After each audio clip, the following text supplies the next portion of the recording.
Hello, my name is Reverend Dr. May Elise Cannon. Today is Monday, September 30th. Today is day 360 since the attacks by Hamas on the south of Israel.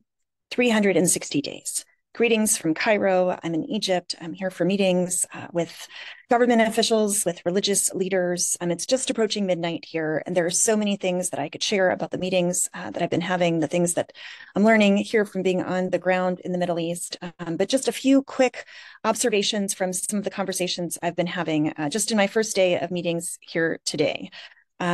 I have been meeting with religious leaders, both Muslim and Christian. Egypt has played a critical role in responding to the needs of the crisis in Gaza, and the government claims to have provided more than 80% of the direct aid that has entered into the Gaza Strip. Personally, I need to research this, but I think that's an overstatement. I do think that they have provided significant aid.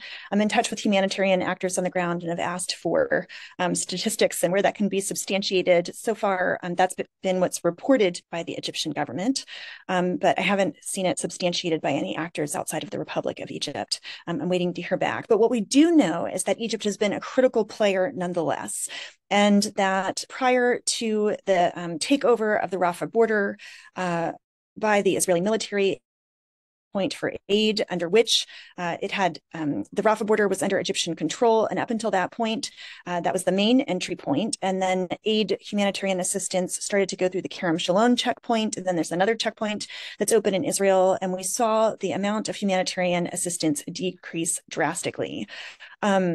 The Rafah checkpoint was taken over earlier in May during the Rafah offensive. And in reply, Egypt closed off the crossing and rejected an Israeli proposal to coordinate the reopening, insisting that the crossing could only be managed by the Palestinian authorities and not by the Israeli Defense Forces.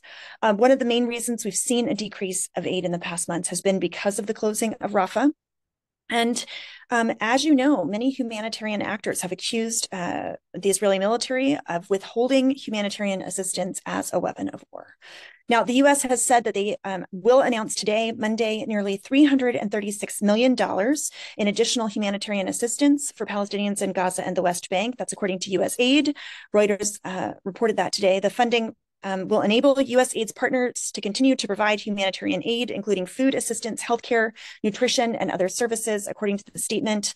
That's not insignificant. $300 million is a significant chunk, but it's also still a drop in the bucket compared to the amount of aid that is needed. According to the UN Relief Web, the estimated amount needed for the entire occupied Palestinian territories of East Jerusalem, the West Bank, and Gaza is 3.42, almost $3.5 billion to meet the most critical needs in the occupied territories for 2024. As of September 30th, only about 49% in the first 9 months of the year. 1.68 billion of that has been distributed. That's to meet the most critical needs of the 2.3 million people in Gaza and roughly 800,000 people in the West Bank.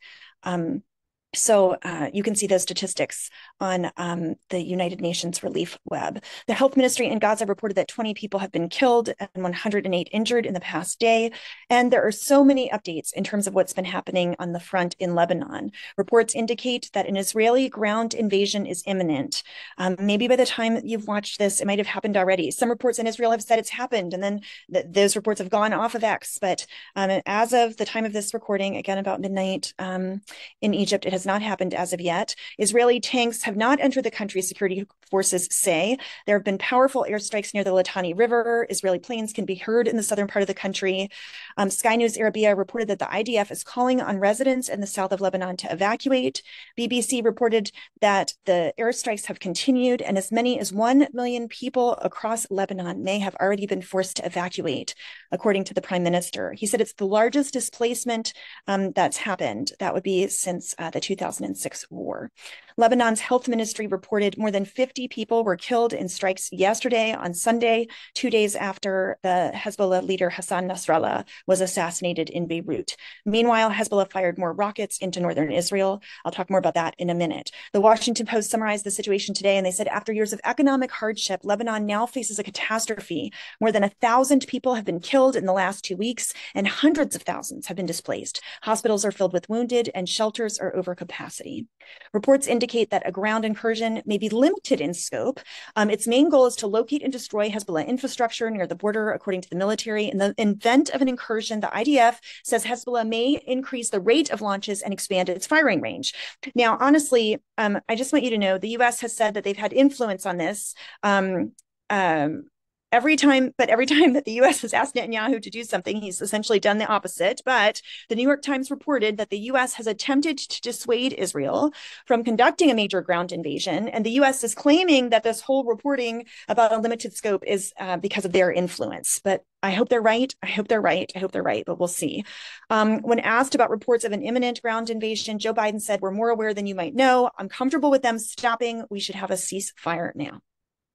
The IDF has continued its heavy fighting against Hezbollah. IDF fires flash bombs over the city of Sidon, attacking the Beirut suburb of Dahiyeh. Lebanese troops have pulled back from positions along the south border, about 5 kilometers north of the frontier, according to their security forces, Reuters reported, seeming to indicate their preparations for an imminent ground invasion. And the British Foreign Minister Lamy repeated calls for an immediate ceasefire, amid reports of escalations of the Israel-Lebanon conflict after he discussed the issue with our Secretary of State Blinken on the phone today. The IDF declared a closed military zone in several areas in northern Israel until October 6th, next Sunday. And also in Israel, about 4 or 5 hours ago, rocket sirens sounded in Haifa. The IDF said that there were 10 rockets that were launched from Lebanon towards that area. Hezbollah said that it had attacked Israel using what's called a Nor missile for the first time, which sources familiar with Hezbollah say is a ballistic missile. It's a type of anti-ship missile. The Associated Press said today that the U.S. are sending troops, a few thousand, to the Middle East to bolster security and to be prepared to defend Israel if necessary. That's the Pentagon. The increased presence will come from multiple fighter jet squadrons, said a spokesperson from the Pentagon. The jets were supposed to rotate in and replace squadrons that are already there, but instead the existing squadrons plus new ones, the existing ones will remain to double the air power on hand. This is deeply, deeply disconcerting, friends.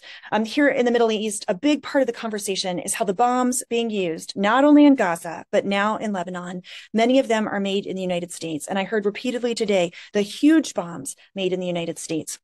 And all the while, the messaging that's coming from the U.S., the White House press secretary, Karine Jean-Pierre, told a press briefing to refer to the IDF to speak to their operations. But we understand the strategic purpose of this to make sure Hezbollah cannot maintain the capacity to attack Israeli communities on the opposite side of the border. Israel has a right to defend itself against Hezbollah and Iranian-backed groups. We're in constant discussion with Israelis on the best way to move forward. Of course, we want to see a ceasefire. And I will just say, we want Israel to be secure. We want Israelis to be secure.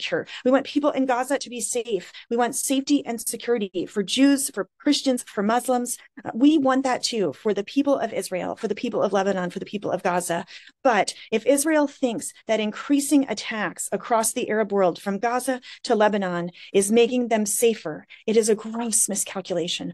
All we are hearing is that this is creating more and more militancy. And if it does not result in more militancy now, for the sake of Israel, the more attacks are going to create more militancy in the future, if not now, in generations to come. And so for the sake of Israel, we want de-escalation as much as for the sake of those in Lebanon and those in Palestine. Someone said in a meeting today, how is it defending yourself when a country says, we think you might attack us at some point in the future, and we're going to destroy you before you do. And the feeling is that's what's happened with Lebanon. From the perspective of many, if not most, in the Arab world, the escalations coming from Hezbollah and the Iranian-backed militias and the Houthis centers around what they have been saying is around the attacks on Gaza. And the attacks on Gaza and those escalations from the Iranian-backed militias would stop. That's what people are saying here in the Middle East. And from their perspective, Israel has been viewed as an aggressor. They see the assassinations, not only this past week of Nasrallah, but the general secretary of Hezbollah, but the previous assassinations in Beirut, in Tehran, in Damascus, the pager explosions, all of these as not Israel's right to defend itself, but as unprovoked attacks on Lebanon. Now, in terms of the Houthis and in Yemen on Sunday, dozens of of Israeli Air Force jets struck power stations and a seaport used by Houthi forces in Yemen. It was located about 1,800 kilometers from Israel. And the Pentagon said that Israel gave some notice but did not coordinate the strike. So Israel attacked Yemen as well. The Houthis said that they will escalate military operations against Israel in response to its attacks a day after they were targeted. Those targets and attacks on the Houthis left 5 people killed and 57 people injured. This is just an example of things escalating and escalating, which is not in the best interest of anyone here in the Middle East. Pope Francis in Belgium made an appeal for peace, speaking at a holy mass in front of tens of thousands of people. He concluded his visit to Belgium and appealed to all parties. Too many people are continuing to die day after day in the Middle East. As he was saying this, the Israeli military launched massive strikes targeting Hezbollah leaders and weapons sites in South Lebanon and Beirut. And His Holiness Pope Francis said, "I call on all parties for an immediate ceasefire in Lebanon, in Gaza, and the rest of Palestine and Israel." He said hostages must be released and humanitarian aid must be allowed. The Pope launched his appeal after saying he continues to follow the pain and great concern, the escalation and intensification of the conflict in Lebanon. Lebanon is a message, he said, addressing more than 30,000 people present at the Mass. But at this moment, it is a message that is being torn apart. This war, Pope Francis continued, has devastating effects on the population. Too many people continue to die day after day in the Middle East. I just want to say this again. I continue to follow with pain and concern the expansion and intensification of the conflict in Lebanon. Lebanon is a message, but at this moment is a martyred message, and this war is having a devastating effect on its people. He acknowledged wars in other parts of the world as well, and he appealed to all to pray for peace. Do not give up in your efforts. May God go before us. In the name of Christ.